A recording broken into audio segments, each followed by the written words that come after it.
జరగదు అనేది పవన్ కళ్యాణ్ కానీ బీజేపీ కానీ ఏమన్నా ఆపిందా చంద్రబాబు గారు అన్నాక? ఏది ఆపలేదు కదా, మీరు ఇది చేయడానికి వీల్లేదని. కూటమంటే ఒకళ్ళనొకళ్ళు మాట్లాడుకుని సంప్రదింపులు చేసి చేయాలి కదా. లేదు, బాబు గారు అంటే వీళ్ళిద్దరూ తానా అంటే తందానా అంటున్నారు, నడిచిపోతుంది. మరి పవన్ కళ్యాణ్ అన్నప్పుడు కూడా అట్లాగా ఆయన 100 అనల. ఒకటి, నాగబాబుకి మంత్రి పదవి ఇచ్చారా? లేదు. ఆ రత్నము ఎవరో ఆయనకి ఎఫ్డిసి చైర్మన్ ఇచ్చారా? లేదు. సినిమా ఇండస్ట్రీ నుంచి ఆయనకి. మరి అవి రెండే కదా ఆయన మాట్లాడింది ఆయన నోటితో. ఎందుకు చేయట్లేదు? అట్లాగే ఇప్పుడు పవన్ కళ్యాణ్ దాని పేరేంటది, బెల్ట్ షాపులు వద్దు, ప్రమాదకరం అని చెప్పాడు నేను ఉపన్యాసంలో.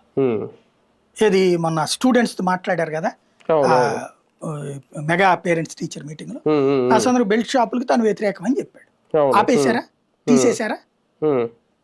మరి ఇంకా ఎక్కడ వాళ్ళ సిస్టమ్ రన్ అవుతుంది? షణ్ముఖ వ్యూహం తీసేసి, ఆ 30,000 మంది అమ్మాయిలది తీసేసి, అట్లాగే సుగాలి ప్రీతిది పక్కన పోయి, ఇటు పక్కన ఇవి జరిగి ఇంకోటి ఇదివరకు రైతుల ఆత్మహత్యల గురించి మాట్లాడేవాడు. ఇప్పుడు మొన్న అరకు రైతు ఆత్మహత్య చేసుకున్నాడు కదా, అనేక మంది రైతులు జరుగుతూనే ఉంది కదా. ఇవన్నీ పవన్ కళ్యాణ్ ఇదివరకు ప్రతిపక్షంలో ఉన్నప్పుడు జగన్ ని విమర్శించిన ఇప్పుడే జరుగుతున్నాయి. ఇవన్నీ పవన్ కూడా నెత్తిన పెట్టుకుంటాడా? కరప్షన్ విపరీతం మామూలుగా ఉందా? ప్రభుత్వ కార్యాలయాల్లో డబ్బులు లేని పని ఎక్కడన్నా జరుగుతుందా? మరి అవన్నీ